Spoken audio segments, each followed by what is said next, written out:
Olá, bem-vindo à EBV, Escola de Bíblia ao Vivo, da Igreja Batista da Graça em Brasília.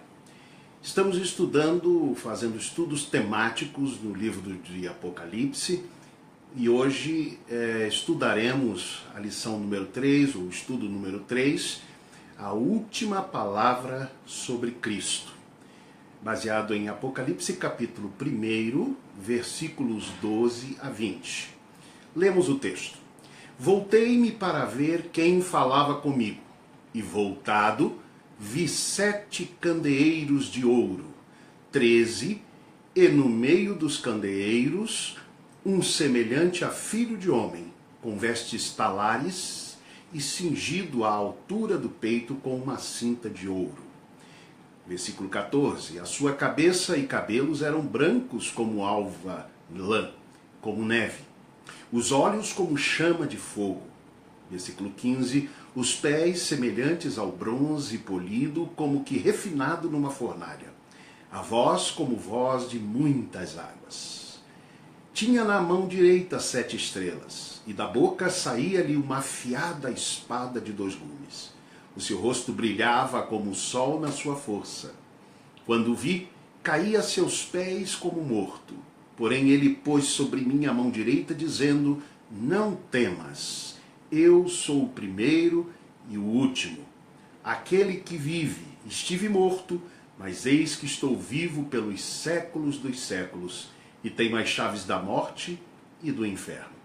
Escreve, pois, as coisas que viste, e as que são, e as que hão de acontecer depois destas. Quanto ao mistério das 7 estrelas que viste na minha mão direita, e aos 7 candeeiros de ouro, as 7 estrelas são os anjos das 7 igrejas, e os 7 candeeiros são as 7 igrejas. Escreve Eugene Peterson, do comentário do Apocalipse, que estamos utilizando como fonte principal, o Trovão Inverso. Nas palavras iniciais de Apocalipse, revelação de Jesus, a preposição de tem um duplo sentido. A revelação sobre Jesus Cristo vem por meio dele, que é tanto conteúdo como agente. Ele é o meio pelo qual Deus se revela a nós, mas também é o próprio Deus revelado. Vejam que o livro de Apocalipse não é meramente um relato sobre o passado. Não é também e meramente uma profecia sobre o futuro. Ele é, sobretudo, revelação de Jesus Cristo. O próprio livro afirma isso. Jesus Cristo é o centro da mensagem do livro. Jesus Cristo é o centro da Bíblia Sagrada. Ele é o centro da fé evangélica. O foco, portanto, é Jesus e, acima de tudo, o livro do Apocalipse é uma proclamação feita por Jesus Cristo sobre ele mesmo, afirma Peterson. Apocalipse capítulo 1, versículo 12, nós lemos assim: voltei-me para ver quem falava comigo, e voltado vi 7 candeeiros de ouro, e no meio dos candeeiros um semelhante a filho de homem. Pelo versículo 20, nós sabemos que os 7 candeeiros de ouro são as 7 igrejas. Jesus Cristo está no meio, no centro da sua igreja. A igreja de discípulos de Jesus, ela é cristocêntrica, ou não é igreja de Jesus. O Apocalipse nos apresenta a última palavra sobre Cristo. Quem é Jesus? Qual a sua identidade apresentada no livro de Apocalipse? Por ele mesmo, já que é a revelação de Jesus. Qual a sua missão? Qual a sua natureza? E qual a sua função? Primeiro vamos pensar sobre a identidade. Filho do homem é a expressão que aparece aqui. Versículo 13 diz, e no meio dos candeeiros, um semelhante a filho de homem. Jesus Cristo é o Filho do homem. Oscar Cullmann escreve sobre título cristológico do Filho do Homem na sua cristologia do Novo Testamento. Este é o único que, segundo os evangelhos sinópticos, Mateus, Marcos e Lucas, Jesus aplicou a si mesmo. O próprio Jesus se autodenominou desta maneira. Notemos que a expressão Filho do Homem aparece 87 vezes em todo o Novo Testamento, das quais 84, ou seja, a grande maioria absoluta, nos evangelhos, e quase todas está na boca de Jesus falando de si mesmo. Uma vez em Atos dos Apóstolos e 2 vezes no livro de Apocalipse. A expressão Filho do Homem no grego traduz o aramaico. Aramaico é a língua que Jesus falava. A expressão aramaica Barnasha, sendo Bar se referindo a filho, semelhante ao hebraico Ben, e Nasha, homem. Em aramaico se diz, em lugar de mentiroso, filho da mentira. Os pecadores são os filhos da mentira. E os ricos são os filhos da riqueza. É uma forma de expressão no aramaico. Assim, Barnasha, filho do homem, é simplesmente homem. Isto falando do ponto de vista filológico apenas. Notem que haviam concepções de um homem, isto no contexto de toda a história do povo de Deus, o Antigo Testamento, enfim, no judaísmo. Havia concepções de um homem que, sendo realmente homem, possuiria uma dignidade divina em particular.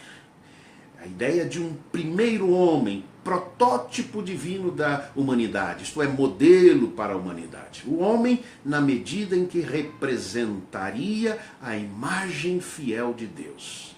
Este homem esperado, uma expectativa, vamos chamar assim, messiânica, é destinado a salvar a humanidade toda. Notemos que a Bíblia afirma que Jesus não pecou. Em Hebreus capítulo 4, 15, nós lemos assim: porque não temos um sumo sacerdote que não possa compadecer-se das nossas fraquezas, porém um que, como nós, em tudo foi tentado, mas sem pecado. Lembremos aqui da ideia por trás deste Filho do Homem, no contexto do judaísmo, no contexto do Antigo Testamento, deste primeiro homem que representaria a imagem fiel de Deus, portanto, sem pecado. Então Jesus se enquadra perfeitamente nesta imagem, já que a Bíblia afirma que ele não pecou. Millard Erickson, autor de uma introdução à teologia sistemática, ele faz uma pergunta inquietante sobre este detalhe sobre Jesus Cristo, ou seja, que Jesus não pecou. A pergunta é a seguinte: uma pessoa que não peca é realmente humana? Não é? Pergunta inquietante. Então, Jesus foi tão humano quanto nós, já que ele não pecou? E se uma pessoa que não peca é realmente humana? A pergunta que se faz. E ele então responde, Millard Erickson responde: o pecado, ou levanta mais uma vez a pergunta, o pecado faz parte da essência da natureza humana? Então ele responde essa pergunta dizendo: a humanidade foi criada por Deus, sem pecado. O pecado, portanto, não faz parte da essência da natureza humana. E Millard Erickson acrescenta: ao invés de perguntar, Jesus é tão humano quanto nós devemos perguntar, nós somos tão humanos quanto Jesus? Pois o tipo de natureza humana que cada um de nós possui não é a natureza humana pura, como criada por Deus. A verdadeira humanidade criada por Deus foi, no nosso caso, corrompida e danificada, mas plenamente realizada em Jesus Cristo. Jesus, porque não pecou, realizava assim o ideal do Filho do Homem, desta figura messiânica esperada. Jesus, porque plenamente homem e plenamente Deus, a sua dupla natureza, realizava também o ideal do Filho do Homem. Porque este Filho do Homem, ou este homem, essa figura messiânica, ela ao mesmo tempo que era um homem plenamente, também era vinda do céu. Era uma revelação, seria uma revelação da parte de Deus. Este termo, então, Filho do Homem, serviu na época de Jesus para designar um Salvador. É o título que ostentaria um mediador especial a aparecer no final dos tempos. Nós encontramos esta figura no livro de Daniel, no capítulo 7, versículos 13 a 14. Em minha visão à noite, vi alguém semelhante a um filho do homem, vindo com as nuvens dos céus. Ele se aproximou do ancião, foi conduzido à sua presença. Recebeu autoridade, glória e o reino. Todos os povos, nações e homens de todas as línguas o adoraram. O seu domínio é um domínio eterno, que não acabará, e seu reino jamais será destruído.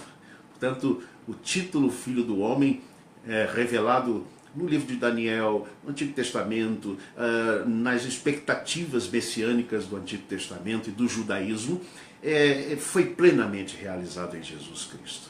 O título vinha, obviamente, carregado de uma esperança messiânica, um Salvador, um Messias. E, claro, muito carregado para o aspecto político, que tendia a destruir os inimigos de Israel em uma guerra terrena, estabelecer um reino terreno, mas um ser sobrenatural e celestial, como dissemos. Quando Jesus ressuscitou dentre os mortos e prometendo então a efusão do Espírito Santo no Pentecostes, os discípulos fizeram uma pergunta que mostra muito bem esta expectativa. Em Atos 1,6, Senhor, será neste tempo, ou este o tempo em que restaurarás o reino a Israel? Então notem que aí a ideia era de um político, de um Messias político que viria. Jesus precisou corrigir, obviamente, essa distorção, esta visão equivocada dos discípulos. Ao utilizar o título de Filho de Homem para si mesmo, Jesus despertou certa perplexidade. Porque esperavam, como os discípulos nesse texto de Atos dos Apóstolos, esperavam que o Messias viesse remir o reino de Israel, isto é, libertá-lo dos poderes exteriores, como no caso do Império Romano, naquele contexto. Afinal, onde estavam os relâmpagos, as roupas esvoaçantes, a legião de anjos acompanhando a figura do Filho do Homem?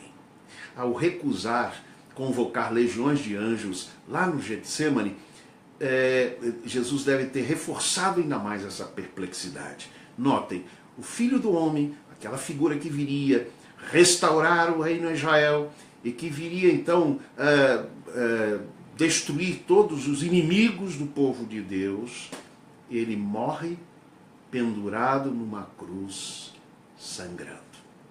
Isto naturalmente fez com que os discípulos revissem a sua concepção, o seu conceito de Filho do Homem. A primeira geração de cristãos aprendeu então a seguir esse Filho do Homem revelado em Jesus.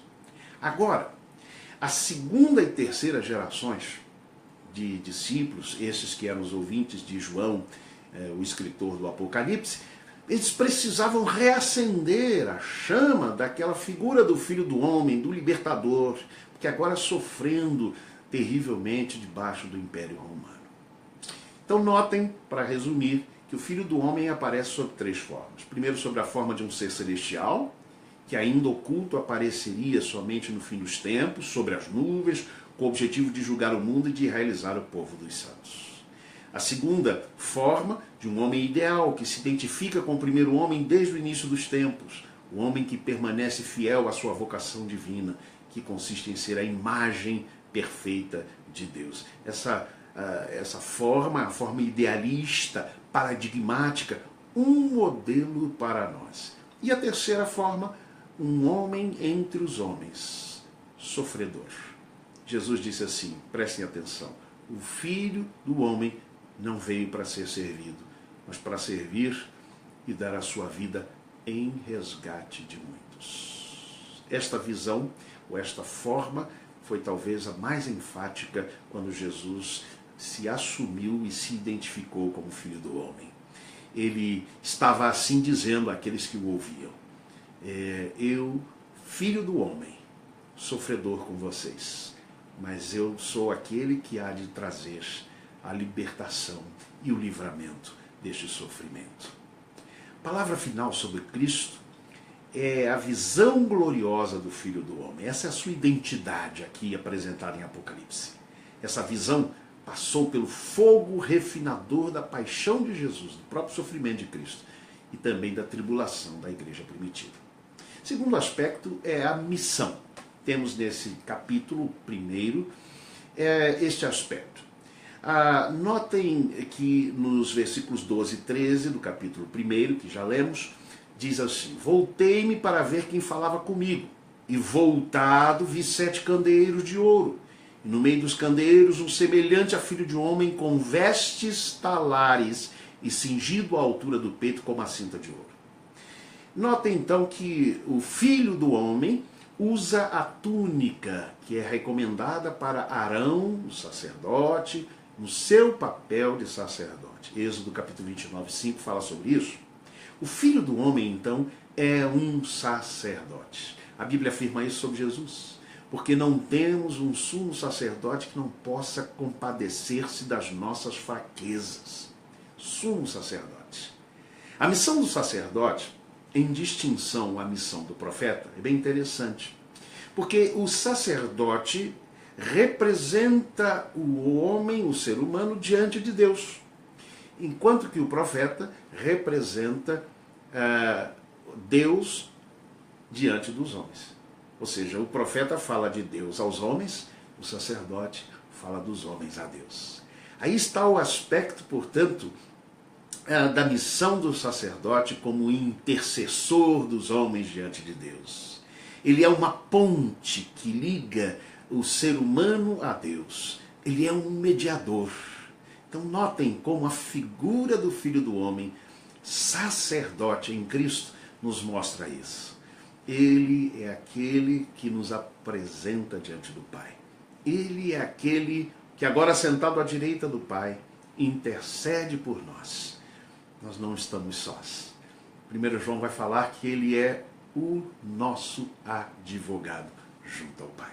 Sacerdote. Esta é a missão de Jesus. A missão de Jesus é esta, então. E ele passou aos seus discípulos. Notem que Apocalipse capítulo 1, versículos 4 a 6, fala da bênção e diz: aquele que nos ama e pelo seu sangue nos libertou dos nossos pecados e nos fez reino, sacerdotes para Deus seu Pai.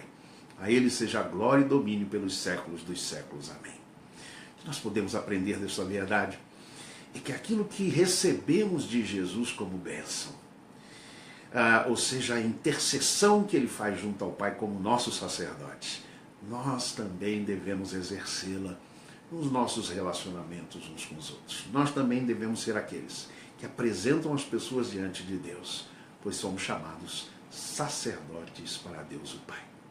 Terceiro aspecto é da natureza. Qual a natureza desta figura do Filho do Homem? Qual a natureza de Cristo apresentada aqui nesse primeiro capítulo e no livro de Apocalipse? Lembremos, dentro do contexto e no horizonte do sofrimento da igreja no final do primeiro século depois de Cristo. Primeiro, o texto fala sobre cabeça. Apocalipse capítulo 1, verso 14. Você pode acompanhar na sua Bíblia aí. A sua cabeça e cabelos eram brancos como alva lã, como neve. O que esse texto quer dizer? O que essa simbologia ou esta metáfora quer dizer? Jesus, aquele que é perfeitamente puro. E nós vamos já entender no segundo aspecto por que isso é importante. Jesus perguntou aos seus ouvintes uma certa ocasião: quem dentre vós me convence de pecado? João capítulo 8, 46. A Bíblia testemunha a impecabilidade de Jesus. O profeta Isaías, falando sobre este sentido aqui dos cabelos brancos como a neve, ele vai nos dizer assim no capítulo 1, verso 18: embora os seus pecados sejam vermelhos como escarlate, eles se tornarão brancos como a neve. E Davi orou no Salmo 51, versículo 7, purifica-me com isopo e ficarei puro, lava-me e mais branco do que a neve serei. Aí o sentido, portanto, desta pureza que é apresentada em Jesus. Ele é puro. Agora o texto também continua dizendo dos olhos desta figura, deste Filho do Homem que João contemplou. Apocalipse 1,14 diz, os olhos como chama de fogo. E interessante, reproduz aqui Daniel capítulo 10, verso 6, que também fala, e os seus olhos como tochas de fogo. O fogo, no contexto bíblico, no contexto semita, no contexto do Antigo Testamento principalmente, ele é purificador. Aliás, eu sempre brinco que há muita gente pedindo fogo do céu, mas fogo do céu tem também um sentido muito forte de juízo de Deus. Então cuidado quando você pedir, Senhor, manda fogo do céu. Você está pedindo juízo da parte de Deus. Mas o fogo é, principalmente no contexto aqui bíblico, purificador. E os olhos, o texto diz os olhos como chama de fogo, indicam que ele tudo vê. Me lembrei do texto de Malaquias, capítulo 3, verso 3. E assentar-se-á como fundidor e purificador da prata. E purificará os filhos de Levi, e os refinará como ouro e como prata. Então ao Senhor trarão oferta de justiça. Com certeza você já ouviu falar daquele episódio, daquela história de um grupo de mulheres que faziam estudo bíblico, que quando chegaram neste capítulo 3 de Malaquias, versículo 3, elas ficaram em dúvida como se dá esse processo. Uma delas, então, foi a um ourives. Descobriu o processo de refinamento da prata. Ela marcou, foi até lá e ficou presenciando. Ele pegou um pedaço de prata, o segurou sobre o fogo, deixando-o esquentar. E ele explicou que no refinamento da prata é preciso segurar a prata bem no centro da chama, onde é mais quente. E assim queimam-se as impurezas. Ela então perguntou para o artesão se ele tinha mesmo que ficar sentado o tempo todo na frente do fogo enquanto a prata estava sendo refinada. E ele disse que sim, que não somente ele tinha que ficar ali segurando a prata, mas ele tinha que também manter os olhos na mesma o tempo todo em que ela estivesse nas chamas. Se a prata ficasse um minuto a mais no fogo, seria destruída. E ela então finalmente fez a pergunta: como você sabe quando a prata está totalmente refinada e pode tirá-la do fogo?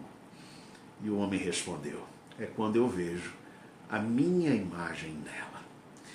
A ideia aqui, em que se fala sobre os olhos como chama de fogo, é o fogo purificador. E notem a ideia dos olhos fixos. Assim é Jesus. Jesus está com os olhos fixos em nós, mesmo quando estamos passando por tempestade, que a sua imagem seja vista em nós. Isto vai acontecer na eternidade. Então nós podemos ter a certeza que mesmo passando em tribulações, como a igreja no contexto do Apocalipse, no final do primeiro século passava, Jesus não tira os olhos de nós. Jesus não tira os olhos de você quando você está passando por tribulações.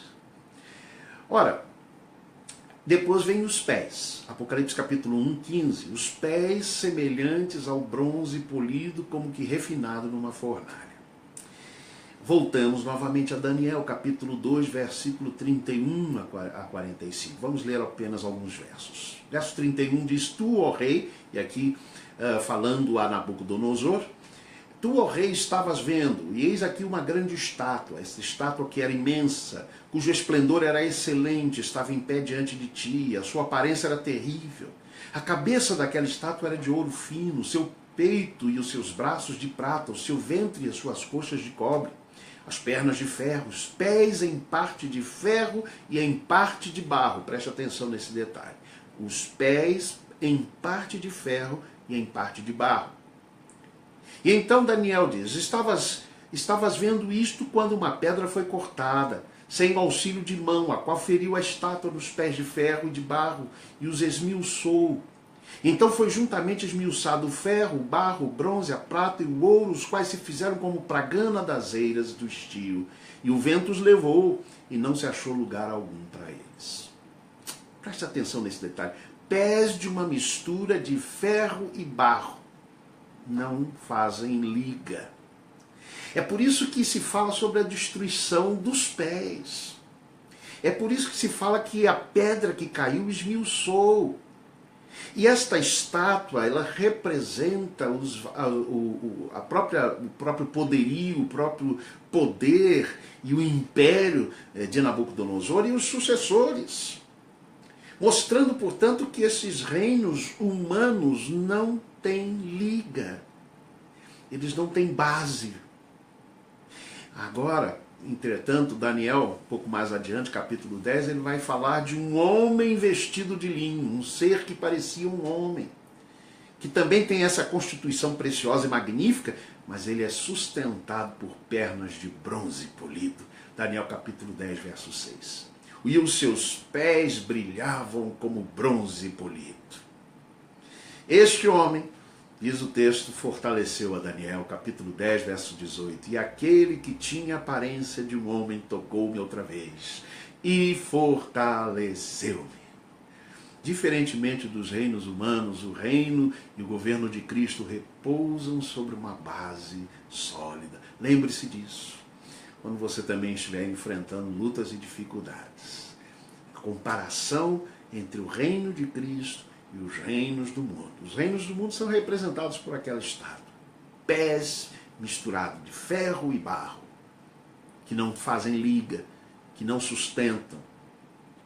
Os poderes humanos, ainda que nos pareçam hoje invencíveis e fortes, eles hão de cair. Só o poder de Cristo prevalece. A voz aparece também em Apocalipse 1,15. A voz como voz de muitas águas, que repete também a expressão que aparece lá em Daniel 10,6. E a voz das suas palavras era como a voz de uma multidão. A imagem aqui é impressionante e poderosa. Esse é o contexto, o que se quer dizer. Finalmente, e em último lugar, nós vemos aqui a função deste Filho do Homem, desta figura do Filho do Homem, de Jesus Cristo. Descritas através da mão, da boca e do rosto. A mão, Apocalipse 1,16 diz, tinha na mão direita 7 estrelas. Preste bem atenção nesse detalhe, porque naquele tempo, e também hoje em dia, há muita gente que acredita, as pessoas acreditavam que os astros determinavam o destino das pessoas. Estavam nos astros. Aí surge o astrólogo como figura muito importante naquele tempo. Agora note quando se diz que esta figura, este Filho do Homem, ele tinha na mão direita 7 estrelas, as estrelas estavam nas suas mãos. O que isso quer nos dizer? Cristo controla o cosmos. Os planetas não dirigem a minha vida. É Cristo quem governa a minha vida. Eu não estou sujeito ao caos ou ao acaso determinado pelos planetas, pelos astros ou pelas estrelas. Versículo 20 vai dizer uma coisa importante. As estrelas são os anjos das 7 igrejas. O que os pagãos acreditavam ser divindades impessoais, diz Eugene Peterson, divindades impessoais, longínquas e controladoras, são na realidade anjos ministradores, mensageiros de Deus, que trazem sua palavra e glória aos cristãos que adoram, cantam e oram. Nós não precisamos ter medo dos astros. O governo está nas mãos de Deus. Segundo aspecto desta parte final, a boca. Apocalipse 1,16 diz, e da boca saía-lhe uma afiada espada de 2 gumes. Isso não pode deixar de nos remeter a Hebreus capítulo 4, versículo 12, e Efésios também, quando se fala da armadura. Hebreus 4,12 diz, porque a palavra de Deus é eficaz, é viva e eficaz, mais penetrante do que espada alguma de 2 gumes, penetra até a divisão da alma e do espírito, das juntas e das medulas, e é apta para discernir os pensamentos e as intenções do coração. Vocês podem imaginar o que esta mensagem fez ao coração daquela igreja, que enfrentava as espadas dos romanos, diante da espada do exército romano. A afiada espada de dois gumes que sai da boca de Cristo, do Filho do Homem, a palavra de Deus, parte da armadura de Deus que está lá descrita em Efésios capítulo 6, e que é a armadura para que enfrentemos as lutas e as dificuldades. Esta palavra nos dá vitória. É isso que o texto quer dizer. Os cristãos podiam estar tentados naquele momento a também usarem da mesma as armas, como fez Pedro, o apóstolo, quando foram prender Jesus, que tomou uma espada e cortou a orelha de um dos que caminhavam ali. Jesus disse: guarda a tua espada. Aqueles que ferirem com a espada serão feridos. As nossas armas são espirituais, para enfrentarmos as lutas, as dificuldades e o mal. O apóstolo Paulo, escrevendo aos Coríntios, 2 Coríntios, capítulo 10, 3 e 5, ele diz: porque andando na carne não militamos segundo a carne, porque as armas da nossa milícia não são carnais, mas sim poderosas em Deus para a destruição das fortalezas, destruindo os conselhos e toda altivez que se levanta contra o conhecimento de Deus, e levando cativo todo o entendimento à obediência de Cristo. Deixa eu dizer uma coisa que me ocorreu enquanto meditava nisso. Às vezes perdemos batalhas, e aí nos desanimamos. Deixa eu dizer uma coisa, você pode até perder uma batalha, uma, duas, mas a vitória na guerra, a vitória final, será sempre de Cristo e daqueles que nele confiam. O poder que o mundo conhece, diz Peterson, brota do cano de uma arma. O que a pessoa de fé respeita, procede da boca de Cristo. Finalmente, o rosto. Em Apocalipse 1,16 diz: o seu rosto brilhava como o sol na sua força. É o último aspecto apresentado sobre esta figura do Filho do Homem. A luz que brilha na escuridão mostra que o terror e o caos não possuem realidade objetiva. Aquilo que está nas trevas é iluminado pela luz. A luz brilha nas trevas, diz João 1,5, e as trevas não a derrotaram. Essa certeza que nós temos.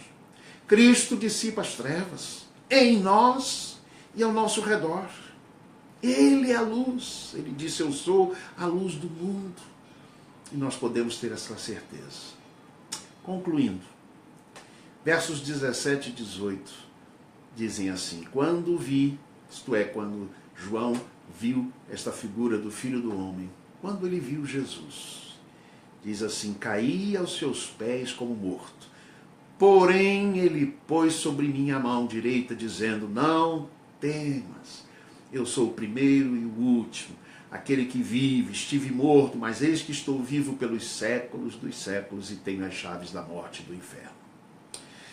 João caiu de joelhos, primeiro em atitude de adoração diante de Cristo. É o que todos nós devemos fazer. Segundo, quando ele diz que caiu como morto, ele foi levantado. Então, talvez, muitas vezes, somos abatidos pelas lutas e dificuldades, pelos conflitos que enfrentamos.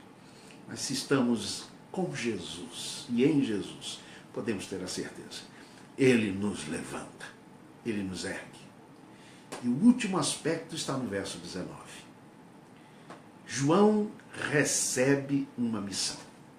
Depois que ele adora, depois que ele é erguido da sua queda, o que ele recebe é uma missão. A compreensão de Cristo.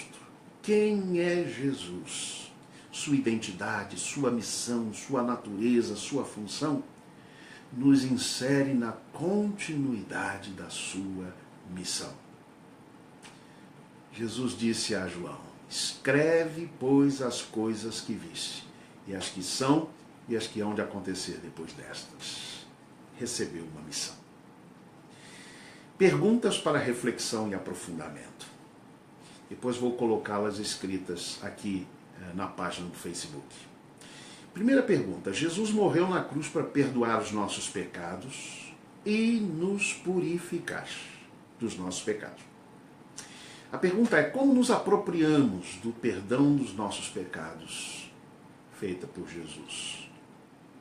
Como nos apropriamos da purificação dos nossos pecados? Reflita sobre isso. Segunda pergunta: Jesus tem o nosso destino nas suas mãos. Como Jesus revela e realiza esse destino? Através de outras pessoas que vão nos dizer qual é o caminho que Deus tem para nós? Ou a nós mesmos, na medida em que caminhamos com Ele? O que você pensa sobre horóscopo? É uma pergunta para você debater. Terceira e última pergunta: qualquer comunidade sitiada, eu estou citando Peterson, aterrorizada pela espada desembainhada, sente-se tentada a responder à força com força. Mas em Jesus, a força militar, ou a força das armas humanas, se torna uma metáfora da palavra de Deus. Pergunta é esta: que armas a palavra de Deus proíbe na nossa luta contra o mal? E que armas devemos usar? Que Deus o abençoe. E participe no próximo domingo da lição número 4. A tarefa é ler Apocalipse capítulos 2 até o capítulo 3. Vamos falar sobre a última palavra sobre a igreja. Leia também o capítulo 4, de mesmo nome, do livro de Eugene Peterson, do Trovão Inverso. E que Deus o abençoe nesse estudo.